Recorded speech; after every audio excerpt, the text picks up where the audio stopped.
แนวทางหรือว่าสิให้กำลังใจกับพวกเสียสละเพื่อชาติ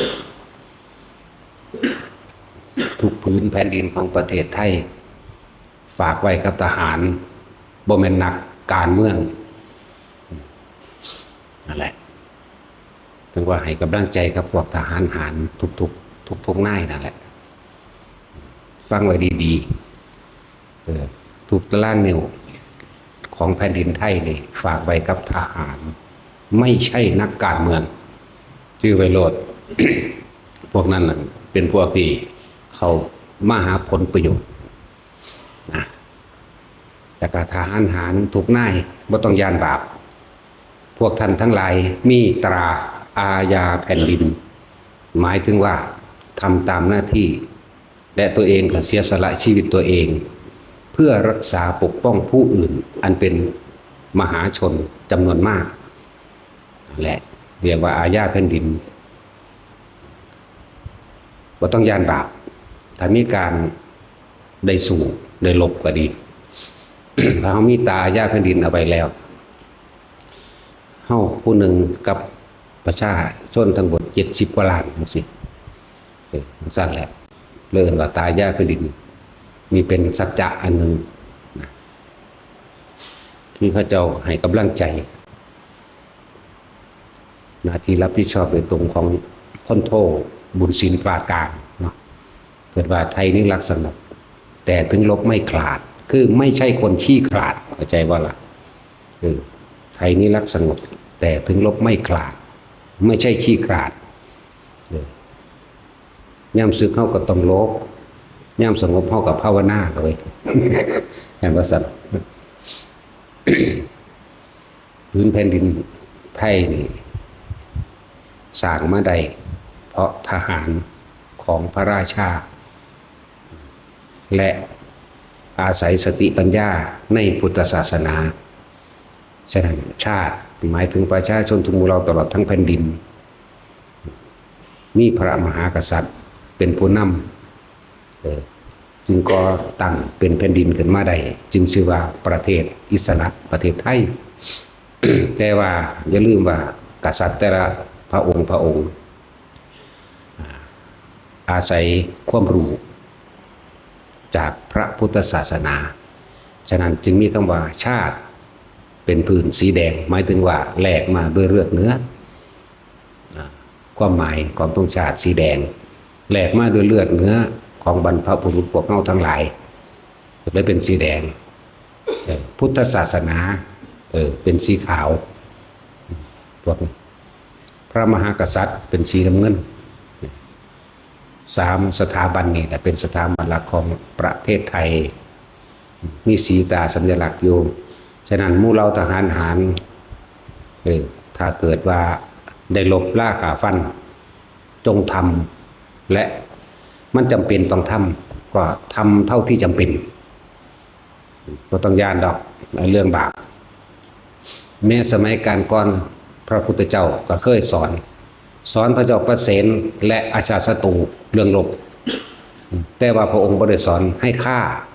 เพียงแต่ว่าถ้าจำเป็นต้องทำแล้วพระเจ้าฆ่าก็ทำเท่าที่จำเป็นฟังเอาดีๆเด้อ ถ้าเกิดว่ามีการฆ่าจะให้วางจิตอย่างไรนะเราทำเพื่อปกป้องผู้อื่นที่เข้ามาลุกลานถ้าจำเป็นต้องทำก็ขอให้ทำเท่าที่จำเป็นเนี่ยผมบ่ได้ว่าให้ฆ่าหรอกมันก็หลวงพ่อนี่แหละว่าห่วยเพราะฆ่าแมงโดดแต่บ่มีคุณธรรมหรอก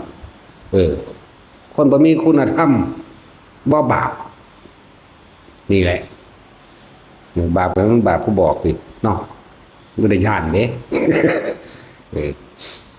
สันตติอมาตย์ซึ่งเป็นเสนาบดีของพระเจ้าประเสนที่โกศลพระเจ้าประเสนที่โกศล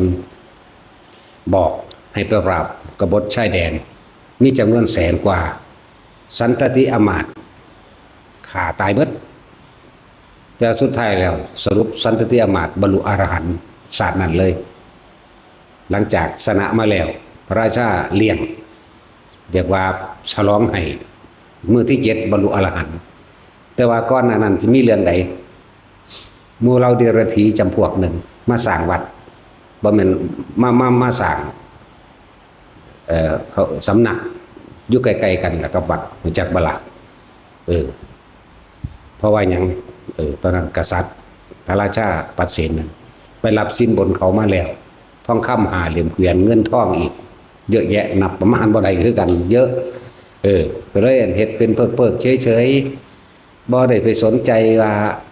มันสิมีปัญหาถึงประเทศตัวเองเพราะว่าเห็นแก่ตัวเห็นบ่นี่คำว่าเห็นแก่ตัวมันเฮ็ดได้ทุกอย่างแม้กระทั่งทำลายพุทธศาสนานั่นแหละแต่ว่าเรียกว่ารู้เท่าไม่ถึงการเพราะความเห็นแก่ตัวบังพุทธเจ้าให้พระสงฆ์องค์หนึ่งไปบอกให้พระเจ้าประเสนเข้าเฝ้าพระพุทธเจ้าเข้าใจบ่ล่ะให้มาหาอยู่วัดก็ว่าบ่อยู่มั่งก็ว่านั่นนี่มั่งครั้งที่2ให้พระอานนท์ไปก็ว่าติดธุระอันนั้นอันนี้มั่งครั้งที่3เพิ่นไปเองที่เพิ่นเป็นห่วงประเทศชาติปานนั้นเด้เพิ่นไปเองเด้พุทธเจ้าไปกับหมู่สาวกถึง500หนีบ่ออกเพิ่นสอนได้บัดมหาบ่ผิดความเห็นแก่ตัวสามารถทำลายผู้อื่นก็ได้และสุดท้ายกลับมาทำลายตัวเองมหาบ่ผิดรับสินบนของพวกเดรัจฉีทั้งหลายเหล่านั้นปล่อยให้เขามาสร้างสำนักอยู่ระหว่างเยื้องกันหรือใกล้ๆกันกับหมู่วัดเชตวันอันเป็นสถานที่หมู่ภิกษุสงฆ์ทั้งหลายได้ให้ความรู้กับประชาชนตลอดทั้งตัวมหาบ่ผิดเองคาดคิดอยู่บ่ว่าสิเกิดเหตุการณ์อิหยังขึ้นภายในภาคหน้านะเพราะความเห็นแก่ตัวท่องที่ได้รับมากก็เอาไว้ในครั้งนี้หรือเครื่องเงินและสังคโลกอย่างต่างๆเยอะแยะมากมายก็ไว้เมื่อเขาทั้งหลายเหล่านี้ส่องสุมกำลังขึ้นมากท่านฮู้บ่ว่าท่านสิประสบจบด้วยนั้นแม้บุตรและภรรยาของท่านเองก็จะไม่เหลือจะประสาอะไรกับทรัพย์สมบัติที่มันยังมีอายุคงทนดีกว่าชีวิตของมหาบพิตรเองตลอดทั้งหมู่เราประชาชนก็จะถูกกดขี่ข่มเหงนั่นแน่บ่ล่ะเป็นจังสิบ่แน่การใดมันเป็นภัยอันตรายคิดเอาเองต้องบ่ได้ไปขานี่ล่ะแต่บ่มีสมองเลยเนาะก็คิดเอาเองนั่นแหละเว้ยก็สิเพิ่นบอกซุแนวติมันบ่ได้บอกซุแนวดอกเพิ่นให้นัยยะต่อไปในการข้างหน้าเมื่อเดาเดรัจฉีทั้งหลายเหล่านี้ส่งสมกำลังได้มากขึ้นมหาบพิตรแม้ชีวิตตัวเองก็จะเอาไม่รอดตลอดทั้งบุตรและภรรยาทั้งหมดประเทศชาติบ้านเมืองก็จะเปลี่ยนแปลงไปนั่นเพิ่นบ่ได้ว่าพุทธศาสนาสิเสื่อมเด้เสื่อมสลายไปเพิ่นว่าเด้เพิ่นว่าบ้านเมืองของมหาบพิตรเองก็จะเปลี่ยนแปลงไปและเสื่อมสลายล่มสลายแม้ประเทศก็ไม่มีที่อยู่นะคิดได้ตัวแม่นบ่ซั่นโอ้มันแม่นความเพิ่นตัวนั่นแล้วเพิ่นก็ให้นัยยะว่าเพิ่นบ่สอนบ่แม่นเด้เพิ่นบ่บอกให้ขาดอกแต่เฮานี่แหละผิดก็ผิดผู้นี้โลดแล้วมันก็ไปนึกคิดตึกตรองตัวบัดนี้แล้วครูปรึกษาเพิ่นดีเท่ถ้านั่งมาริกาก็ปรึกษากันไปปรึกษากันมาฮักลูกบ่ก็ฮักเมียบ่ก็ฮักแผ่นดินประชาชนทั้งหลายบ่ก็ฮักประชาชนทั้งหลายนี่ได้เป็นผู้เลี้ยงเฮาเป็นหยังคือสิบ่ดูแลสุขทุกข์ของหมู่เราประชาชนแหน่บ่ล่ะจังซั่นแล้วปรึกษากันแล้วเรียบร้อยโอ้เฮ็ดจังได๋น้อล่ะมีมื้อนึงก็เลยออกไปหาพระพุทธเจ้าถ้าจำเป็นต้องฆ่าล่ะพระเจ้าค่ะก็ทำเท่าที่จำเป็นแหน่เขาพอสำอีกนี่แหละเพิ่นก็บ่ได้บอกให้ฆ่าได้ล่ะมีฮอดในพระไตรปิฎกพุ่นไปอ่านเบิ่งแต่ว่าบ่แม่นนั่นแล้วเพิ่นเป็นห่วงขนาดนั้นห่วงคนหมู่มากคนอยู่ในประเทศของเมืองโกศลนั่นน่ะมันเพิ่นหลายล้านกับคนแสนนี่ถ้าเขามีอำนาจขึ้นมาเพราะว่าเขาติดสินบนเจ้าของเข้าใจว่าล่ะความเห็นแก่ตัวบังเบิดเลยจึงบอกว่า ผู้ ผู้ที่นำหมู่ไปคนที่สั่งไปประหารขาดคือพระเจ้าประเสนกษัตริย์เด้สั่งผู้ที่นำกำลังออกไปขาเนี่ยคือสันตติอมาตย์เมียนตายเบิดแสนกว่าฉลองไงเป็นบัลลังก์อันที่เขามีอยู่แล้วก็ยึดเอาอีกตัวมันสิยากอย่างเนาะ โอ้ยมันเป็นอย่างคือคิดบ่ออกสักนี่นะแล้วสิปล่อยเขาส่องสุมกำลังอีกอย่างมากแต่สันตติอมาตย์กับบรรลุอรหันต์นี่ล่ะทั้งที่เป็นฆราวาสนั่นแหละแต่ว่าก็ตายเมื่อนั้นแหละเมื่อตายก็ตายตัวปานนั้นแหละเนี่ยเนาะสั่นแล้วเนี่ยตายถ้าโสดาบันพี่ก็เอาตัวมันบ่ได้ตายอีกเกิน7 ชาติไหมเนาะเรื่องสั่นเลยอันนี้อรหันต์วันนี้ตายแมงเดือนนี้ก็เอาได้กูนี่ เพราะถ้ามันได้เป็นและให้กำลังใจมุทหารถ้าจะทำจงทำเท่าที่จำเป็นและพยายามจะใส่ความผูกโกรธเข้าไปทหารของเฮามันฝึกทรงชาติเป็นดอกนาแต่ที่พูดถึงว่าแม้ตั้งครั้งแต่สมัยกรุงศรีอยุธยาต่อมาก็อาศัยคำสอนในพุทธศาสนานี่เด้กอบกู้ประเทศชาติหรือว่ารักษาบ้านรักษาเมืองมาเลยจนถึงที่สุดแล้วพระเจ้าตากสินมหาราชก็อาศัยคำสอนในพุทธศาสนาเด้ล่ะเพิ่นก็บวช2-3 ปีอยู่เด้ล่ะบ่ได้บวชหน่อยเด้ล่ะก็ศึกษานี่เด้แต่สิเว้าสมัยอื่นว่าตำราพิชัยสงครามแต่ว่ามันบ่แม่นมันมีอีกสื่อหนึ่งอยู่มันมีอีกสื่อหนึ่งเด้อสัตตุศาสตร์16 อย่างเพิ่นศึกษาเบิดนั่นแหละจนเกิดว่าต่างประเทศขึ้นมาได้แล้วก็อาศัยคำสอนในตัวนี้นี่ล่ะในสัตตุศาสตร์นี่เด้กอบกู้ประเทศประกาศได้แล้วแต่ว่ามีความโลภสิเกินไปจึงมีพระอีกองค์หนึ่งมาสั่งสอนไว้ก่อนมือนี่มันเปื้อนเลือดเกินแล้วย่ายมันเกินกว่านี้แค่นี้ก็เท่าที่จำเป็นนะพ่อแล้วให้เพียงทำให้หยุดเพียงแค่นี้นั่นแหละเพิ่นจังออกบวชนั่นบ่ได้ถูกตีด้วยท่อนจันทร์ท่อนนั่นนี่ดอกมันแม่นในตำราดอกจักว่าล่ะฝึกกรรมฐานครับพระลึกลับองค์นั่นแหละ ฝึกกรรมฐานนั่นนี่ออกมาแล้วจังหาวิธีวางแผนตัวโอ้เรื่องมันนั่นคือมโหสถอยู่ดิ นั่นแหละยังกระสร้างหน้าว่าแต่มันหลอดมาได้เท่าเดี๋ยวนี้เนาะ นั่นแหละเพิ่นมีจิตใจเหิมเพิ่นสิตีพุ่งออกไปอีกเด้ก็พระลึกลับองค์นั้นสิมาบอกไว้ว่าพ่อได้แล้วอยู่แค่นี้ก็พ่อแล้วเพิ่นสามารถทำอะไรอีกต่างหากได้บัดนี้สามารถทำได้เด้อเพราะว่าประกาศอิสระเป็นไทยขึ้นมาแล้วแม่นเบิดละประเทศใดต่างๆที่รอบๆเป็นประเทศไทยทั้งเบิดนั่นแหละ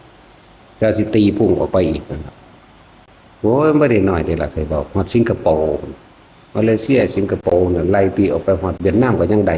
สิซัดขึ้นไปทั้งพุ่นเด้นั่นทั้งเหนือเด้จักว่าล่ะนั่นแหละแต่ว่ามือมันสิเปื้อนเลือดจนเกินไปเลยทำไม่ใช่ความจำเป็นแต่ว่าเป็นความเย่อหยิ่งเป็นความพยองตัวเองเป็นความเข้าใจว่าตัวเองเด่นนะจะเอิ้นวางได้ละ บอกบ่ถึง นั่นแหละจังสั้นแหละผมก็เลยทำเท่าที่จำเป็นเพราะมันจำเป็นต้องทำถ้าจำเป็นต้องทำก็ต้องทำเท่าที่จำเป็นนั่นแหละจริงๆเฮากับไทยนี่รักสงบเนาะแต่ถึงเราก็ไม่ขาดหรอกบ่ได้มีความฉีกขาดตาขาวดอกแต่คนมันพลาดมากก็ต้องปกป้องตนเองเป็นธรรมดาต้องเข้าใจคำว่าปกป้องไม่ใช่โลภไม่ทำด้วยความโลภคือบนสอนพระเจ้าอาชาติศัตรูนี่ทำด้วยความโลภเนี่ยพระพุทธเจ้าจึงบอกว่าหยุดจะเหตุด้วยความเอาแค่นี้แหละพระเจ้าศัตรูเพิ่นก็สอนเด้บ่แม่นเอาบ่สอนไปฟังไปศึกษาเอาเด้อเดี๋ยวสิหาว่าแล้วเฮาลำเอียงไปหาทางนั้นมันสั้นแล้วโอ้มันมีตั้งหลายอย่างหมู่เราทหารหารเด้อ บ่ต้องย่านว่าพวกเจ้าสิบาปบ่บาปคำสั่งไงคุณบาป เด้อคำสั่งไงคุณแหละพวกเจ้าเนี่ยทำตามหน้าที่เนี่ยตราอาญาเป็นดินถ้ายิ่งวิจัยว่าเราจะสละพลีชีพเพื่อประชาชนทุกหมู่เหล่าหรือเพื่อชาติพวกเจ้าได้กุศลเสด็จซ้ำไปเพราะเป็นการทำผู้อื่นเสียสละเพื่อผู้อื่นนั่นแหละทุกสัตว์ แล้วพวกกันทรงชาติเป็นกันอันดีแล้วว่างคิดเป็นกลางแต่ขาคนนี่นะเห็นเป็นบ่ฆ่าด้วยเมตตาล้อจึงกรุณาฆ่าไม่ใช่ว่าล่ะถ้าปล่อยมึงไว้โดนมึงสิบาปหลายกูเลยต้องฆ่ามึงอยากว่าล่ะ เข้าใจยากอยู่ได้เนาะแต่ผู้เฮ็ดบ่เป็นจันแล้วธรรมดาละสาขาสัตว์ธรรมดานี่แหละนี่ยังมากมายหรอกแต่สิพูดถึงว่าล่ะยิ่งประเภทคนที่บ่มีคุณธรรมศีลธรรมเลยนี่ไม่ต้องห่วงเท่ายุงเท่ากับยุงเอ้าเทียบมันคุณเลยเนาะว่าสันที่มีคุณคำว่าอนันตริยกรรมบอกคนที่มีคุณประมาณบ่ได้แล้วอนันตริยกรรมถ้าไปทำโทษเขาทำร้ายเขาทำให้เสียชีวิตเนี่ยนี่พระพุทธเจ้าเป็นที่หนึ่งเห็นบ่ลองไปแตะต่อแย่มึงดูนั่นคนมีคุณต่อสรรพสัตว์ทั้งหลายหาที่สุดที่ประมาณบ่ได้นะจังซั่นแล้วคนที่ไปเอาคุณน้ำเพิ่นหรือสิไปเอาโทษกับเพิ่นเท่านั้นเด้เนาะพระอรหันต์นั่นล่องพุทธเจ้าลงมาแต่กับคุณมหาศาลเสมอกันจังเป็นอนันตริยกรรมใดบ่ล่ะบ่ได้เสมอโดยความสามารถดอกอันแล้วมารดาบิดาเป็นบ่นี่สงฆ์ผู้ปฏิบัติดีปฏิบัติชอบอยู่แล้วเมื่อความสมัครสมานสามัคคีไปยุบไปย่งให้เกิดความแตกแยกนั่นแหละพอสงฆ์สาวกทั้งหลายนี่เป็นผู้สืบทอดพระธรรมสืบทอดคำสอนสืบทอดพระวินัยเลื่อนว่ามันมากมายเลื่อนว่าอานันต์แปลว่ามากมากหาประมาณไม่ได้ถึงว่าอนันตริยกรรมใช่แหละว่าบัดนี้สัตว์อื่นๆก็ล่องลงมาตัวอันหมายถึงพระพุทธเจ้าพระอรหันต์มารดาบิดาสังฆเพศต่อมากับบุคคลผู้ทรงฌานบุคคลผู้ทรงศีลบุคคลผู้ปุถุชนธรรมดามีศีลมั่งไม่มีศีลมั่งกับคนพาลเห็นแก่ตัวเทียบใส่ยุ่งเลยพวกนี้กล่าวว่าปานนี้แหละตายไม่เห็นหลายหรอกล่ะ เทียบกับยุ่งจังว่าของบางอย่างเฮาย่านตะบาปย่านตะบาปแต่ว่าเฮาบ่ฮู้จักอันใดว่าเป็นโทษต่อประชาชนคนหมู่มากเป็นโทษต่อผู้อื่นต่อสัตว์อื่นพร้อมเห็นบ่ล่ะย่านตะบาปย่านตะบาปแล้วบัดนี้อันใดมันเป็นบาปก็เรียนรู้และศึกษาเอาในคำสอนพุทธเจ้าตัวเห็นบ่ล่ะ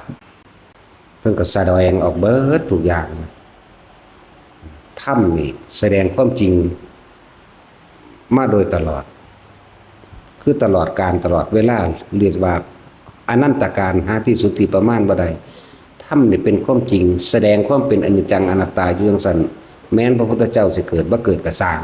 คำว่าธรรมนี่มีจังซั่นเห็นบ่ล่ะแต่บุคคลผู้ไปค้นพบแล้วเลยตั้งชื่อว่าพระพุทธเจ้าเจ้าแห่งผู้รู้ทั้งปวงเลิ่นชื่อว่าเป็นผู้รู้ในสิ่งทั้งหลายทั้งปวงเบิดรู้หยังรู้ธรรมแน่ก็รู้ความจริงนี่แหละนะที่เพิ่นนำมาสั่งสอนแสดงให้พวกเฮาดูความจริงต่อมาผู้ฝึกหัดปฏิบัติตามหรือสาวกก็คือพระสงฆ์แน่ก็รู้ตามบัดนี้แล้ว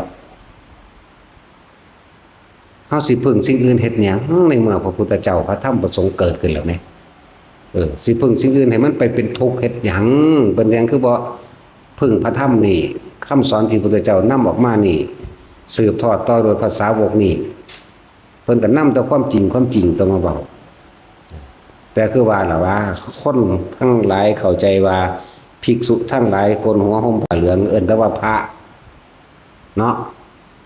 พระจริงๆมันว่าในแมนมังหันดอกฟังพระพุทธเจ้าบอกโลดดูก่อนภิกษุทั้งหลายนั่นบาดเพิ่นสิเว้าพระกันเพิ่นก็เว้าแยกอีกไปเด้โสดาสกิทาคาอนาคาไปเด้หรือเพิ่นยืนยันให้พระโมคคัลลาภาษาริบุตรจังสิเป็นผู้สิ้นอาสวะแล้วมั่งเป็นผู้ดับกิเลสแล้วมั่งเป็นผู้หมดซึ่งตัณหาแล้วมั่ง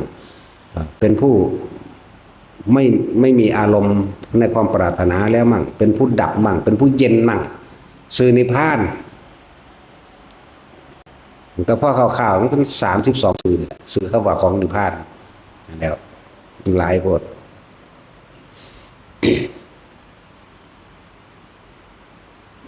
จังว่าคือบ่พึ่งธรรมคือบ่พึ่งสิ่งเหล่านี้พอเข้าไปหาพึ่งผ้าอีกอย่างแนวอื่นอันที่บ่เป็นความจริงพึ่งสิ่งศักดิ์สิทธิ์เทวดาอินพรหมทั้งใดเขาจะมาดลบันดาลอย่างเฮาใดจริงตั้มเข้าไปอีกไปหาขอน้ำผีบ้านผีผู้ตามาเจ้าบ้านศาลหลักเมืองสิมันก็บอกมันบ่อาจสามารถตั้มลงเข้าไปอีกมันยังบาดงูพวกนาคพวกคุดนกได้อันนั้นจักว่าล่ะมันสั่นแล้วหลายอย่างที่พวกเฮาบ่รู้ถ้าคนที่แตกฉานโดยธรรมแล้วแม่นบ่เห็นหยังกะสร้างแต่มันเข้าใจทำความเห็นให้ตรงกับพระธรรมที่เฮาไปศึกษาจากพระพุทธเจ้าเพิ่นสั่งสอนมาแล้วสาวกเป็นผู้นำออกมาจังซี่แบบนี่มันก็สิบ่ย่านเพราะความจริงถูกเปิดเผยเมื่อความจริงถูกเปิดเผยความกลัวจักหายไปเข้าใจบ่ล่ะตะกี้เฮามีความเชื่อบ่ได้พิสูจน์มีแต่เชื่อกับเชื่อทั้งสั้นแล้วเมื่อเห็นความจริงแล้วความเชื่อก็หายไปเพราะความจริงปรากฏขึ้นดุจดังว่าเมื่อพระอาทิตย์เกิดขึ้นความมืดย่อมหายไปนั่นเองนั่นแหละจังหวะหลายคนที่มันเป็นทุกข์อยู่นี่เพราะว่ามันไปพึ่งสิ่งอื่นซึ่งไม่ใช่ความจริงธรรมเนี่ยแปลว่าความจริงของสิ่งทั้งหลายทั้งปวงว่าสัตว์โลกเป็นไปตามกรรมมั่งนี่ก็เป็นความจริงไม่ได้เป็นไปเพราะมีผู้ใดผู้หนึ่งดลบันดาล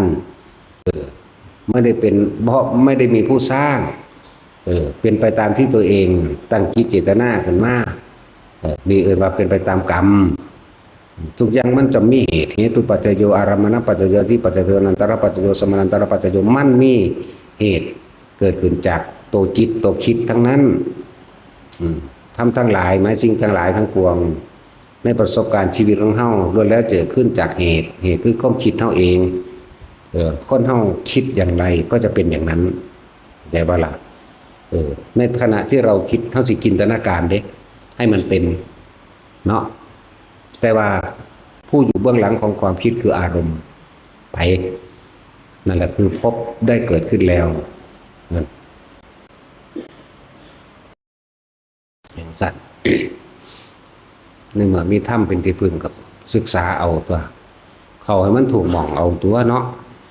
ถ้ามองได้ก็สร้างที่สอนบ่แม่นอริยสัจสี่บ่แม่นมรรคมีองค์8ปฏิจจสมุปบาทบ่ต้องไป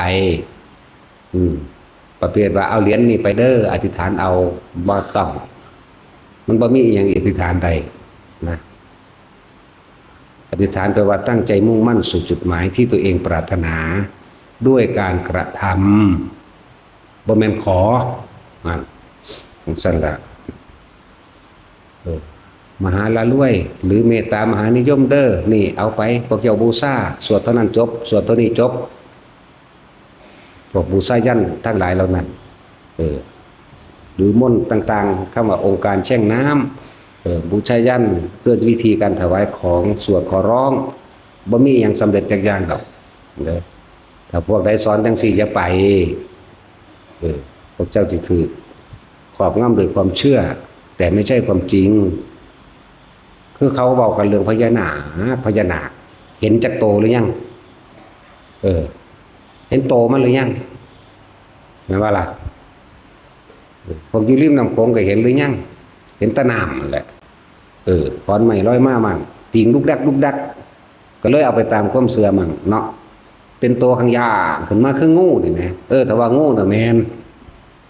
ถ้าจึงบอกว่ามันเป็นงูก็มีงูหน่อยงูใหญ่เป็นธรรมดาแล้วโดนบันดาลยังไงบ่ล่ะมีแต่ของได้เป็นผู้ไปหาเอาเองเนาะทั้งสั้นแล้วนาคก็เป็นสัตว์ทิพย์ซึ่งเป็นอย่างหนึ่งก็คือจะสิเว้าอย่างหนึ่งเปรียบเทียบดุจดังว่าเวมานิกเปรตเปรียบเทียบไปในภูมินั้นเด้เวลาอกุศลกรรมให้ผลที่มันเป็นสัตว์ทิพย์อยู่มันก็เป็นอยู่ในเปรียบเทียบเพราะได้เข้าใจว่าเหมือนกับเวนานิกเปรตเวลาเสวยสุขอันเป็นทิพย์ก็เป็นทิพย์อยู่ในเมืองบาดาลเขาจักว่าล่ะแต่ว่าถึงเวลาเดือน6นี่เป็นสัตว์เดรัจฉานอยู่เป็นงูอีหลีนี่เดือนหนึ่งเด้ขึ้นมาผสมพันธุ์กัน บางตนบางตัวก็ถือขาตายไปเลยเด้นี่แหละเป็นเรื่องของอำนาจกรรมอันนั้นอจินไตยซีเรื่องของกรรมเป็นเรื่องที่เฮาคาดคิดบ่ถึงคือกันนั่นแหละแต่คนบ่เห็นมันคิดจังไดมันก็บ่ถูกดอกแต่คนเห็นบ่ได้คิดเพราะว่ามันเห็นไปตามนั้นมันก็ละอย่างกันเรื่องความจริงกับความเชื่อใช่ป่ะล่ะใช่แล้วสิ่งที่บ่ควรคิด4อย่างจินไตยซีวิสัยของโพธิสัตว์พุทธเจ้า1คำเว้าของเพิ่นความคิดบ่ต้องไปกล่าวถึงความคิดเพิ่นเลยการกระทำคำพูดต่างๆเฮาก็คาดบ่ถึงอยู่แล้วว่ามันแปลว่าจังไดหรือว่ามันลึกซึ้งขนาดใดหรือว่ามันคลุ้มไปจังไดนั่นบ่ล่ะสั้นแล้วบุคคลผู้ได้ฌานอันที่2วิสัยของผู้ได้ฌานเห็นบ่คือเขารอดออกมาครับว่ามีแต่ยกความดีให้กับปาฏิหาริย์เนาะถ้าว่าแต่ของอันรถส้นมาบ่เป็นหยังเลยกูปาฏิหาริย์หลวงปู่นั่นหลวงปู่นี่ก็ว่าไปบ่แม่นของเจ้าของเองแหละแต่ว่าเจ้าของบ่เข้าใจคำว่าฌานบ่เข้าใจคำว่ามัคคะสิทธิฌานอาศัยเครื่องอื่นเป็นเครื่องนำจิตให้ตั้งมั่นจากบ่เอาคือว่ารถติดซ้อนกันบ่รอดแน่แต่ว่ามีแขนเหรียญหลวงปู่องค์ใดองค์หนึ่งกำหลวงปู่ไว้หลวงปู่ช่วยลูกแน่ซอยลูกแน่นี่เนาะช่วยด้วยนี่นะจิตมันร่วมเป็นหนึ่งจากบ่นั่นแหละมันก็เป็นปฐมฌานได้แล้วจากจิตมันร่วมอำนาจตัวนี้เด้เป็นตัวรักษาเจ้าของบ่แม่นเหรียญอันนั้นแต่ว่าก็อาศัยตัวนั้นเป็นซื้อนำซื้อนำเพื่อให้จิตตั้งมั่นแม้นเพียงแค่ปฐมฌานแบบว่าปฐมยังมีความคิดอยู่เด้หลวงพ่อช่วยด้วยนั่นแหละ นั่นคำบริกรรมคำคิดนั่นจักว่าหลวงพ่อช่วยด้วยนั่นหลวงพ่อช่วยด้วยจักว่านั่นแหละคำบริกรรมมันมีคิดอยู่แต่ว่ามันคิดเดียวมันก็เกิดอำนาจเป็นสมาบัติในการปกปักรักษาตัวเองนั่นแหละจะไปโยนความผิดให้แต่สิ่งศักดิ์สิทธิ์หลายองค์นั้นขังองค์นี้ขังแขนพระรุ่นใด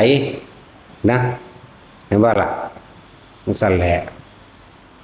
อันที่แขวนนี่นั่นน่ะสิเป็นรูปพุทธเจ้ารูปพระสงฆ์ก็สร้างนั่นเป็นพุทธานุสติธรรมานุสติสังฆานุสติเป็นเครื่องระลึกเพื่อให้จิตตั้งมั่นไม่ใช่ขังบ่แม่นเครื่องร่างของขังตัวเพิ่นเองก็ตายแล้วเนาะนี่แม้เว้าจังซี่พ่อเข้าใจบ่นี่นั่นแล้วตัวเพิ่นเองก็ตายแล้วเด้อีพญบัวเฮาจังซี่เอาเฮาระลึกถึงอยู่ว่าระลึกถึงแน่ระลึกถึงตรงใดล่ะตรงดีนั่นเองระลึกถึงเปิดดวงตามืดบอดนี่จักบ่ล่ะคำสอนนั่นแหละแต่นมาจากไสบ่มาจากพระพุทธเจ้าเนาะแต่ทั้งส่วนตัวถ้านึกถึงพระสงฆ์องค์หนึ่งก็ลวกไปหาพระพุทธเจ้าคือเก่าตัวของคนเดินตามพระพุทธเจ้าแหล่งที่มากก็มาจากพระพุทธเจ้าคือเก่านั่นแหละแต่ว่าหลายๆคนที่รอดมาโดยปาฏิหาริย์จะไปหาโยนเห็นแต่สิ่งศักดิ์สิทธิ์หลายตัวเองนั่นแหละศักดิ์สิทธิ์ตัวเองนั่นแหละสำเร็จศักดิ์สิทธิ์มันแปลว่าสำเร็จเด้แปลว่าสำเร็จพอจิตตัวเองมันตั้งมั่นแม้ปฐมฌานเนี่ยส่วนมากมันแค่ยุบแค่ปฐมฌานนั่นแหละกำรูปเหรียญหลวงปู่หลวงตาองค์นั้นองค์นี้ไว้นี่ซอยลูกแน่เนี่ยหลวงปู่ช่วยหนูด้วยเห็นไหม คือเขาเอิ้นเฮานั่นหลวงพ่อช่วยด้วยเนี่ยดังซั่นแหละคำว่าหลวงพ่อช่วยด้วยน่ะความคิดของเขาในความจำก็นึกถึงหน้าหลวงพ่อองค์นั้นหลวงปู่องค์นั้นเข้าใจว่าล่ะคำนึกของเขาก็หลวงพ่อน่ะดิช่วยด้วยก็เป็นจิตตั้งมั่นเป็นปฐมฌานทั้งตัวนั้นแหละรักษาเจ้าของเองมันบ่แม่นสิ่งศักดิ์สิทธิ์มันบ่แม่นผู้นั้นขังผู้นี้ขังขังเพิ่นก็ตายหมดแล้วล่ะเนาะขังเลยบัดนี้เอาใส่โกรธใส่โถไว้ ขังไว้ตามเจดีย์สถูปต่างๆนั่นทั่วพูดถึงว่าอธิบายอากินไตรสีหนึ่งวิสัยนิสัยหรืออุปนิสัยหรือความคิดความเห็นคำเว้าคำจาเรียกว่าวิสัยแห่งโพธิสัตว์พุทธเจ้าแล้วก็วิสัยหมายถึงว่าการกระทำต่างๆหรือของคนที่ได้ฌานมันสิเฮ็ดหยังแปลกๆใช่ว่าล่ะมันจะหลอดมาโดยบ่ฮู้จักว่าสิอธิบายว่าจังไดเลยใส่ว่าปาฏิหาริย์รู้จักว่าล่ะบ่แม่นขังเรื่องของกรรมเรื่องที่3นั่นแหละเรื่องของกรรมเป็นเรื่องที่ละเอียดละออบ่แม่นของสิเว้าได้ง่ายๆเด้คือว่าพุทธเจ้าเท่านั้นล่ะรู้สิ้นเลยรู้ตั้งแต่เกิดจนตายรู้แต่ว่าสิไปอันนั้นอันนี้ยามใดคือเพิ่นได้ทำนายให้จังซี่แหละนั่นแหละเอิ้นว่าเพิ่นมีอนาภรณญาณได้ซะสิ่งที่เพิ่นบ่รู้บ่มีทางและคนที่มาขวางความรู้เพิ่นก็บ่มีทางขวางได้เลยเอิ้นว่าอนาวรณญาณบ่มีผู้ใดขวางได้เลยเข้าสู่คำว่าสัพพัญญุตญาณแบบนี้รู้สิ้นทุกอย่างแต่ว่าสิเอามาเว้าหรือบ่เว้าเท่านั้นเด้กำเนิดโลกบางคนก็หาต้นกำเนิดโลกแล้วหาที่สุดของโลกมันหาบ่พอดอกเนาะคือว่าหาที่สุดของอากาศจังสิเอาหามันที่สุดลงแล้วมันบ่มีหม้องสุดเด้มันเบิ่งไปนี่คือตอนคือเฮาว่าเดี๋ยวนี้ก็ไปตามอวกาศเด้ตอนว่าอยู่นี่ก็ได้เบิ่งออกไปนี่มันบ่มีหม้องสุดก็สิไปหาเฮ็ดหยังจังซั่นแหล้วเว้ยนั่นแหละเฮ็ดไปเถอะอิหยังก็ดี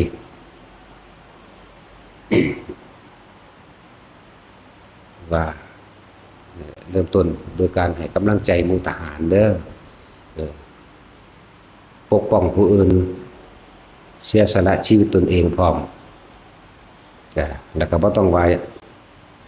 มันสิเป็นบาปมันบ่เป็นผู้บาปใหญ่มีอยู่พุ่นจังซั่นแล้วอย่างนึงก็คือว่ามันเป็นเรียกว่าอาญาแผ่นดินด้วยหน้าที่ของเจ้าของเองทุกประเทศบ่แม่นว่าเฉพาะไทยหรือบ่แม่นว่าเฉพาะพุทธศาสนาเด้คำว่าธรรมะนี่คือทั้งหมดจากบ่ล่ะสิทหารประเทศใดก็สร้างจะไปฆ่าเขาตายเจ้าก็มีอาญาแผ่นดินของเจ้าเองมันมีอันนั้นแหละจะเป็นเครื่องปกป้องตัวเองติดแต่ว่าตัวโกรธของตัวของเองเท่านั้นเด้ถ้าทำตามหน้าที่ไม่ใช่ทำด้วยความโลภหรือความโกรธจากบ่ล่ะมันก็ละอย่างกันแยกมันเป็นเด้ทหารพุทธแท้ๆเดี๋ยวมันก็สิแยกถือว่าสิไปว่าหยังกับทหารอันอื่นเนาะที่บ่ได้ศึกษาพุทธนามันจะเว้าละเอียดหลายก็เลยปัญญาเพราะฉะนั้นนึงคือตัดสินนี่สิไปเข้าใจอีหยังคือกันว่าล่ะสิไปเว้าอีหยังปานนั้นแต่ว่าพวกเขามีปัญญาก็มีอยู่ทั้งว่าแม่นคนอีกอย่างหนึ่งเฮาก็ได้สำนี้แหละให้กำลังใจพวกเจ้าเป็นทหารของพระราชาเด้อประเทศนี้ประเทศไทยนี่ฝากไว้กับทหารบ่แม่นนักการเมืองพวกนั้นเขามาหาผลประโยชน์ซื่อๆความเห็นแก่ตัวนะมันก็หากินไปตายนั่นแหละมันสิไปหาแมงหยังเนาะเฮาเห็นปวกเห็นไส้เดือนเห็นสังเสชะอยู่นั่นพวกเขานั่นแหละบทสรุปที่ว่าเย็นที่สุดแล้วเด้นั่นหมายถึงโอ้โหนี่คือสุดยอดแห่งความสุขสบายแล้วสำหรับเขา นี่มันแค่ปลายมันเรียกว่าเศษแห่งกรรมเศษแห่งกรรมแบบนี้มาเกิดเป็นคนกับเป็นคนทุกข์ที่สุดแถมพิการพร้อมบางคนกับตาบอดข้างหนึ่งบางคนกับบอดสองตาบอดพร้อมหูหนวกพร้อมเพราะว่าบ่รู้จักบุญจักบาปบ่รู้จักอันใดเป็นโทษอันใดเป็นคุณบ่รู้จักความเดือดร้อนของผู้อื่นไหมเป็นคนมันบ่ต่ำกว่า500ได้อันประเภทหูหนวกตาบอดแล้วถูกทำลายอยู่ตลอดพ้นจากนั้นไป500ไปแล้วเกิดกลายเป็นคนปกติแข็งแรงขยันขันแข็งแต่ว่าถูกเอาเปรียบตลอดถูกคดโกงตลอดเนี่ยอีก500เศษมันได้หนึ่งหัวกรรมมันสิอยู่ในมหาเวกีนี่หลายอสงไขยอยู่หลายอสงไขยและอีกหลายอสงไขยเพิ่นก็บอกจำนวนนะพระพุทธเจ้าเลยว่าแสนอสงไขยบ่พระเจ้าข้ากับบ่ว่ามีแต่ว่าหลายอสงไขยและอีกหลายอสงไขยโอ้ยก็บอกตรงๆเนาะของเฮาก็บ่ได้มีปัญญาปานนั้น หลายอสงไขยและอีกหลายว่านี่มันก็นับบ่ได้กันตัวเนาะคือมันประมาณบ่ได้จังซั่นแล้วมหาเวกี 2,000 นั่นเรียบร้อยเบิดทั้ง 2,000 แล้วก็ยับขึ้นมาอีกจังละ 2,000 ขึ้นมาได้8แดนนรกนั่นแหละเท่าใดบาทธรรมดาก็ยังว่าเอา8คูณ 2,000 มันเป็นเท่าใดสั่น 16,000 บ่ 16,000 แต่ว่าอายุมันแหมเข้าใจว่าอายุนรกนั่นแหมมหาเวกีมันจักอสงไขยแล้วแต่ละแดนอีกมันเท่าใดแล้วรวมแล้วสมพ่อเพิ่นว่ามันประมาณบ่ได้นั่นแหละแล้วเศษเหล่านี้มันเป็นหยังบ่นี่เป็นปวกเป็นไส้เดือนสังเสชะเป็นคือแมงหัวค้อนเหลืองๆดำๆก็มีเป็นตัวยุแยะก็มีจักสิว่าไปจังไดยิบๆน้ำก็มีจังซั่นแหละพ้นจากนั้นมาจังมาเป็นคนหูหนวกข้างนึงตาบอดข้างนึงบวช2บอด3มีเบิดแต่ว่าถ้ามาเป็นคนปกติแล้วก็สิถูกทำลายอยู่ตลอดแล้วก็ถูกเอาเปรียบอยู่ตลอดแล้วก็เกิดในหม้องทุกข์บ่ยากแล้วพวกนี้สิเกิดอยู่ใน3กัปอีกพร้อมเด้มันธรรมดาเด้สัตว์ทันตรกัปมีสงครามตลอดเนี่ยช่วงอายุของเขาที่เกิดในสงครามสัตว์ทันตรกัปต่อมาก็คือทุพพิคันตรกัปนี่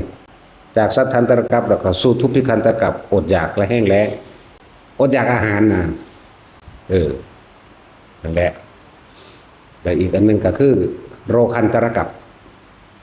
เกิดเฉพาะมองมีโรคหลายๆแหละก็ตายเวียนไปเวียนมาเนี่ยโอ้ยบอกว่ากูจะให้ มันยาวนานเกินไปกูอยู่แล้วปานนั้นแล้วถ้าเฮาเห็นเหมือนกันมันสิแย่งกันบ่ได้เด้ก็บ่เห็นว่าผู้เพิ่นเห็นแล้วเพิ่นบ่แย่งเฮาได้ล่ะมีแต่ว่าเว้าหลอนโพดซื่อๆโอ้ยเว้าอีหยังก็เว้าหลอนโพดซื่อๆจงไงจังน้อยแหน่ว่าเด้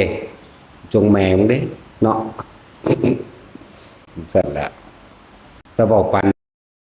นี่ก็ยังสึงหลึงอยู่ไปก็เลยนั่นแหละเนี่ยถ้ากลับใหญ่ๆ3กลับที่พวกคนโกงคนเห็นแก่ตัวทั้งหลายสุดได้เวียนว่ายไปโอ้ยนายทหารฉีโกงหรือเอาลูกน้องมาใส่แล้วดีๆสำราญนี่แผ่นดินเด้อฟังอยู่ก็ดีมันแม่นยิ้มอยู่ซื่อๆเด้สำราญแบบว่าสร้างพระอยู่เอาไว้เฮาก็เอาทุกคนของเฮารวยเนาะผู้ใดฟังเฮาก็เฮ็ดนั่นตัวสร้างพระอยู่ดอกสร้างพระสร้างโรงพยาบาลช่วยเหลือคนทุกข์คนยากและหลายๆอย่างในงานการกุศลอยู่ดอกนั่นแหละชำระหนี้สงฆ์ก็ชำระอยู่ชำระหนี้แผ่นดินก็ชำระอยู่เฮ็ดไปนั้นวิทย์ชำระด้วยใจเด้บ่ได้เกี่ยวกับจำนวนเงินมากหรือน้อยดอก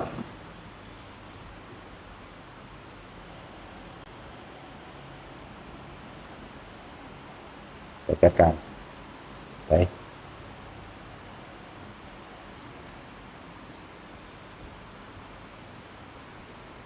มันมาตามผมไปเบิ่งลูกไปไปนี่แหละ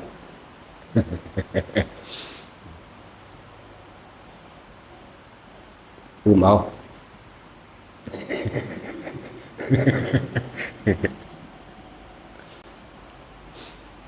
นี่แล้วจังสี่แล้วแมว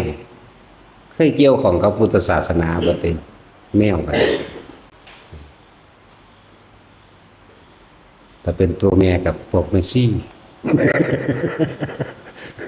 ถ้าเป็นตัวถึกกันนี่ถ้าเป็นตัวเธอก็ดีจักว่าล่ะให้พวกเจ้าหวงกันดีๆแง่ไม่กันนั่นนะหวงนึกกินกันเด้อตูดมาว่าถ้าได้ถึงทั้งตาซักได้ไปแล้วโอ้เอาของกูซะเนาะนั่นเอาสัมว่าเด้อระวังดีๆเด้อบ่นี่นี่สิไปเป็นแมวนั่นอุ้ยเอาอีหลีอีหานี่ว่าเด้อทั้งหวงทั้งเอามันดึกเป็นเด้อเนาะทุกอย่างเกิดขึ้นจากจิตเจตนาเบิดเด้อเฮ็ดจังได๋เฮาสิละเจตนาเฮาได้เจตนาได้เป็นตัวกรรม เราเปรียบเทียบให้เราให้ฟังง่ายๆดอกจิเจรุนินี่เป็นที่โบราณเพิ่นคัดออกมาให้เฮาเข้าใจง่ายจิก็หมายถึงจิตเจก็หมายถึงเจตนาคือการคิดนั่นเองรุก็หมายถึงวัตถุสิ่งของต่างๆรูปร่างลักษณะท่าทางจิเจรุถ้าจิตมันอยู่โดยลำพังของมันเองบ่มีการคิดการนึกขึ้นการคิดการนึกก็ต้องอาศัยรูปโดยสัญญาเห็นบ่อาศัยรูปโดยสัญญาเนี่ยนี่แหละถ้าเฮาเข้าใจว่าถ้าจิตบ่คิดบ่นึกแล้วมันจะต้องละสัญญาใดบ่มีรูปเป็นที่ตั้งเลยว่าจิตไม่มีที่ตั้งถ้าจิตบ่มีที่ตั้งมันอยู่เฉพาะลำพังมันแต่ว่าการคำว่าเฉพาะลำพังมันเฮาก็ต้องอาศัยกุศโลบายคือลมหายใจบ่มีรูปบ่มีร่างบ่มีตัวตนมีแต่ความรู้สึกโดยอาศัยกายเป็นความรู้สึกเข้าออกมันก็นิพพานเองคือว่าจิเจรุนิจิตถ้าไม่มีการคิดการนึกแล้วก็นิพพานเองแต่ว่าจิตถ้ามีการคิดการนึกถึงสิ่งใดสิ่งหนึ่งอันเป็นรูปร่างลักษณะตาทางพบเกิดขึ้นใดเกิดจังว่าหาวิธีให้ทุกคนง่ายแล้วเอาอย่างว่าอย่าพลาดพวกอื่นๆเขาบ่เชื่อก็สร้างเขาความเชื่อกับความจริงมันคนละอย่างกันแต่คนเฮามันส่วนมากมันเข้าข้างตัวเองเข้าข้างเจ้าของบาปบ่มีบุญบ่มีหรือว่ามันสิเอาตาเดียวเอาแต่ทั้งบุญเนาะถ้าแต่ของรวยว่าบุญบารมีกูมันบ่ได้แปลว่าเงินเด้รวยมันบ่ได้แปลว่าได้บารมีเห็นบ่ล่ะจังซั่นแล้วบารมีบ่ได้แปลว่ารวย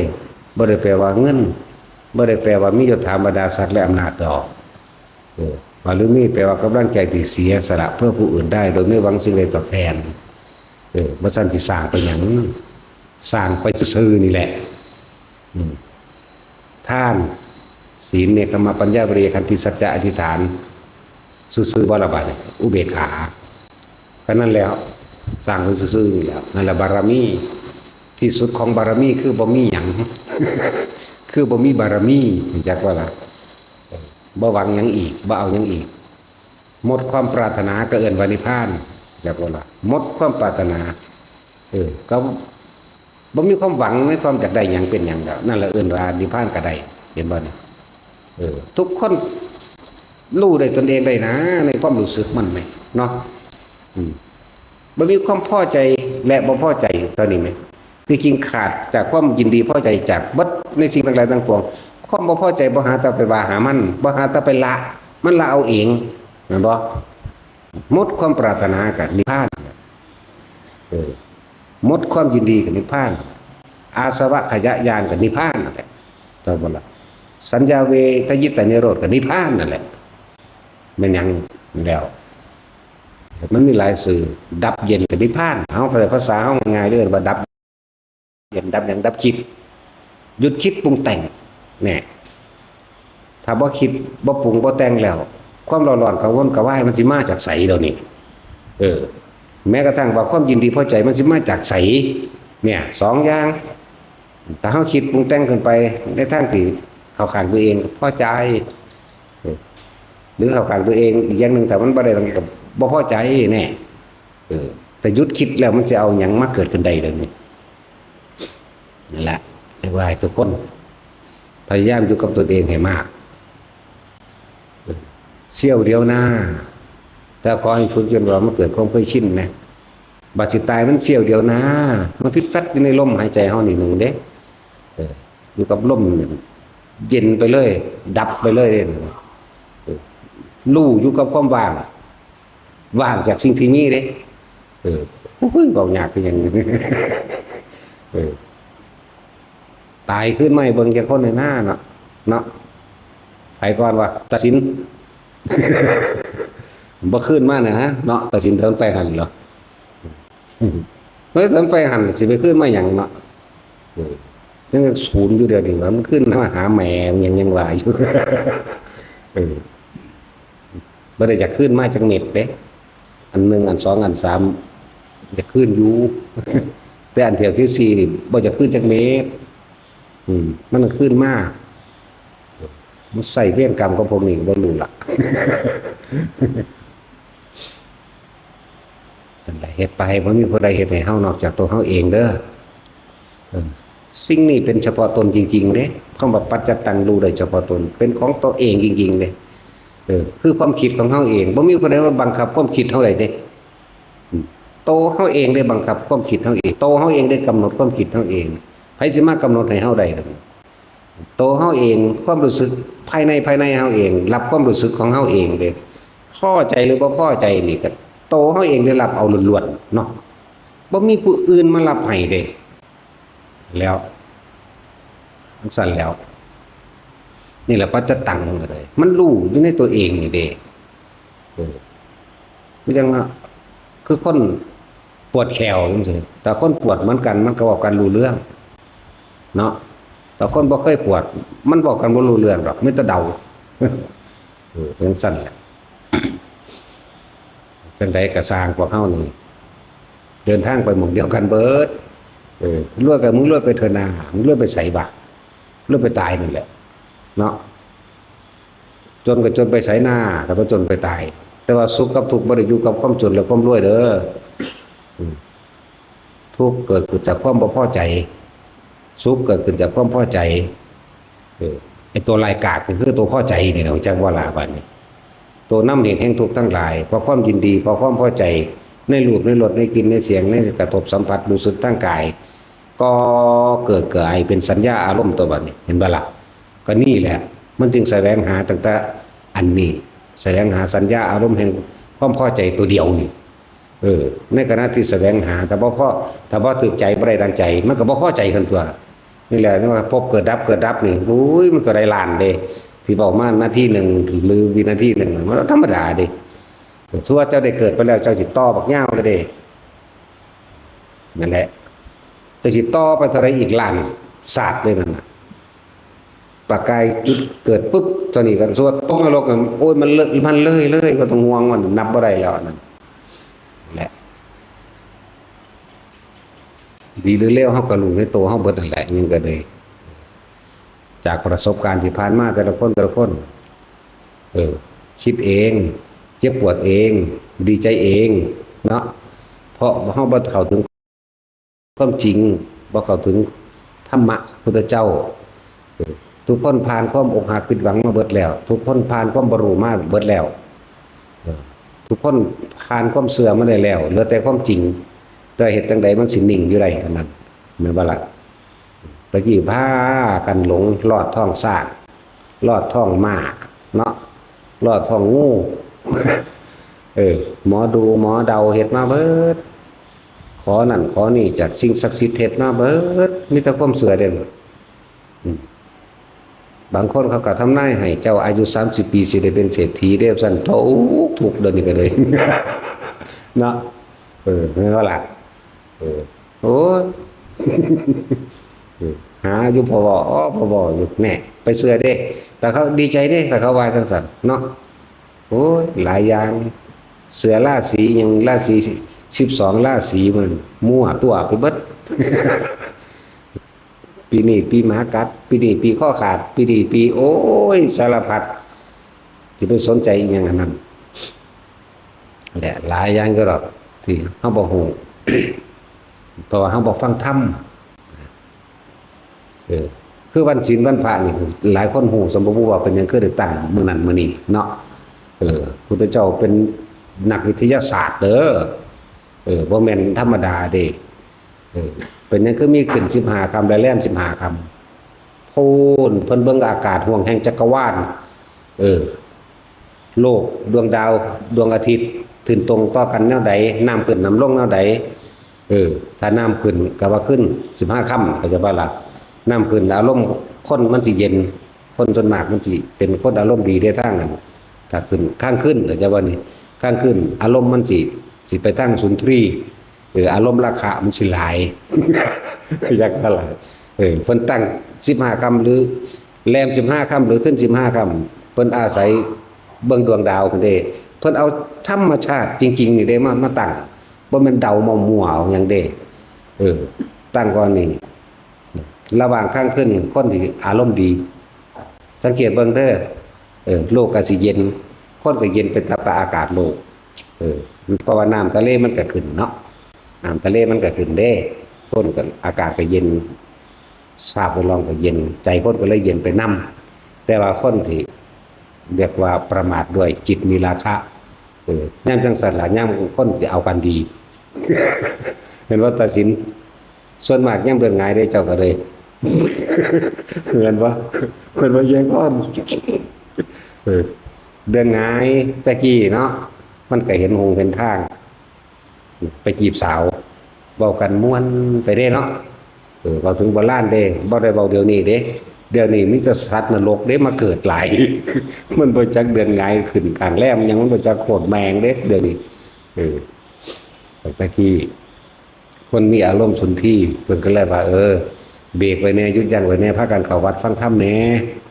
เลยมี15ขึ้น15ค่ำบัดนี้ส่วนกลางแรมเด้ออากาศก็ร้อนเข้าใจบ่ล่ะเอ้าตีกลับกันคือนึงได้ล่ะเข้าใจบ่ล่ะน้ำมันลงมวลอากาศปรมาณูแห่งสายน้ำหรือว่ามื้อนี้มันร้อน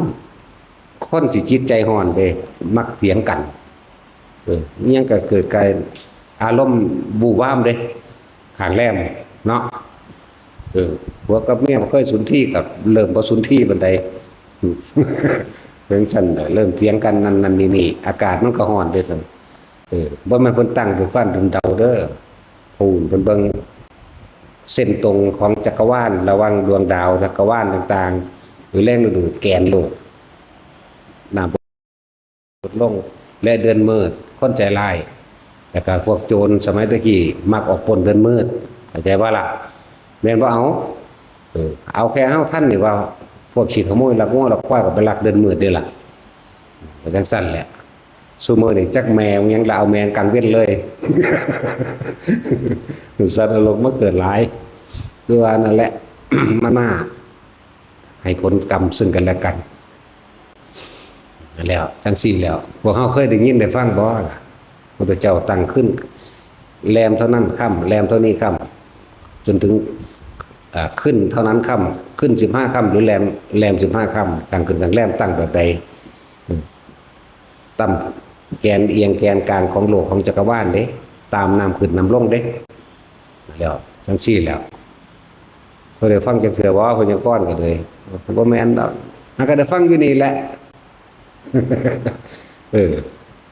นั่นแหละบ่แม่นว่ามันบ่มีความหมายเป็นหยังคือเมื่อแรม1ค่ำ2ค่ำ3ค่ำหรือแรม15ค่ำแรม15ค่ำคือมืดสุดดำปึ๊ดแล้วจิตใจคนก็มืดคือกันเด้อะไรเพิ่นถึงว่าให้มีการเข้าวัดฟังธรรมแน่เพื่อให้แสงสว่างภายในใจเกิดขึ้นขึ้น15ค่ำก็เหมือนกันอากาศเริ่มเย็นเข้าใจบ่แรมขึ้น1ค่ำ2ค่ำ3ค่ำเริ่มเย็นเริ่มคนเริ่มจิตใจเย็นได้แต่ว่าไปทางสุนทรีย์ไปทางมีราคามากเห็นนี่ยังก็เป็นอยากรู้สึกว่าอยากสวยอยากงามเพราะอย่างอากาศมันเริ่มเย็นแต่จนถึงว่าอันยัง เดือนมันเต็มคนก็ออกมาคุยกันเบิ่งเดือนเด้เนาะมองดูเดือนมันน่ะ เป็นจังสั่นแต่คนก็มักเว้ามักเล่นกันเด้เห็นบ่นั่นแหละเอาแค่คร่าวๆแต่เด็กน้อยสมุนี่ซุมื้อมันจักแมงหยังดอก เด็กน้อยๆเกิดใหม่ซุมื้อบ่จักหยังแต่กูสิป่นจี้จังสิป่นเลยกลางเว้นนี่แหละมันจังเห็นหงเนาะ บ่ได้เกี่ยวกับการขึ้นและการแลมเพราะว่าใจมันบ่มีคุณธรรมศีลธรรมแล้วอีกอย่างหนึงพวกถูกป่นหรือหยังก็แล้วแต่ซึ่งมีกรรมซึ่งกันและกันมันสิมารับวิบากกรรมซึ่งกันและกันตัวคือจังเราเห็นคนดีๆแต่ว่าถูกอุบัติเหตุเกิดกลายเป็นคนพิการโอ้ยเป็นคนดีจังซั่นจังซี่ว่าเด้ตั้งแต่กี้มันเร็วคือหยังนี่เนาะมันบ่มีครูอาฆาตมันก็เลยต้องตกต้นไม้แล้วเป็นก็มีเห็นว่าล่ะหรือถูกสัตว์งัวควายนั่นแหละครูอาฆาตมันก็เอาโทษกับคนบ่ได้จักบ่ล่ะนั่นแหละมันก็มีวิบากมาจังซั่นเองหลายอย่างแต่ว่าจะได้รับวิบากผลกรรมยังกระสร้างอยู่ในหูดังต่อไปก็เลยนี่เอามองในรถเฮาบัดนี้ตัดลงเอาอยู่ในง่ายๆในรถพยายามอยู่ในลมหายใจผู้เป็นแล้วก็ขึ้นมาอุณาโลมขึ้นมาหัวมั่งหน้าอกมั่งย่ำถามซ้ำเขาถามซ้ำจะฮู้ว่าปฐมฌานทุติยฌานตติยฌานจตุตฌานคือแบบใดเป็นแบบใดปฐมฌานยังมีการคิดอยู่เรียกว่าวิตกหรือตึกตรองวิตกวิจารปิติสุขเอกคตายังมีการคิดอยู่วิตกเอาบางคนก็ใส่คำว่าบริกรรมพุทโธนี่คือคำคิดหายใจเข้าพุทหายใจออกโธวิจารประคองเอาไว้ปิติเกิดสุขเอกตาเป็นอารมณ์เป็นหนึ่งมีเอินว่าฌานแล้วเพ่งอยู่ในอารมณ์ที่เป็นหนึ่งวิตกวิจารปิติสุขเอกตานี่ความรู้สึกของเฮาล้มเข่าล้มบอกมีอาการปิติเกิดขึ้นนี่แหละเอินว่าปฐมฌานปิติอย่างใดอย่างหนึ่งแต่ของเฮามันเป็นอานาปานสติระบบเทคนิคเรียกว่าความชำนาญพิเศษอย่างหนึ่งแต่ว่าเทคนิคมันเป็นภาษาสมัยใหม่แจ็คบอกว่าเป็นความชำนาญพิเศษของบุคคลผู้คล่องในฌานความชำนาญแบบพิเศษหรือเป็นบุคคลผู้คล่องผู้คล่องอยู่ในฌานระบบเทคนิคนี่เรื่องหาวิธีมาลัดเอาของเฮาเอาขึ้นดูหน้าโลมเลยนะฌานที่สองบ่มีการคิดแต่ว่าปิติเกิดขึ้นเลยปิติสุขเอกคตามีเฉพาะความรู้สึกที่นิ่มนวลอยู่แล้วกลางหน้าผากอันนี้ก็ว่าไปมีปิติอย่างเดียวแล้วก็มันก็เป็นสุขทั้งตัวคนไหมเป็นจะเป็นอารมณ์หนึ่งเอกะไปว่าหนึ่งคตาคืออารมณ์ความรู้สึกที่เป็นหนึ่งอย่างนั้นฌานที่สามบ่มีการคิดบ่มีการหยังปิติก็หายไปเป็นโป่งๆโล่งๆในระหว่างทำกลางกายเฮานี่แหละปิติมันหายไปแล้ว สั่นฌานที่สี่ก็มีแต่อุเบกขาแต่ว่ามันเข่าอันนั้นมันเข่าทวนให้เราเด้อซ้ำนั่นแหละมันฟังซ้ำมันเก่าเลยเลยเนาะอยากได้ดังใจอะไรสิมาถามเอาเฮ็ดเอาเป็นในประหยังแบบนี้เนาะเอาสมาทาน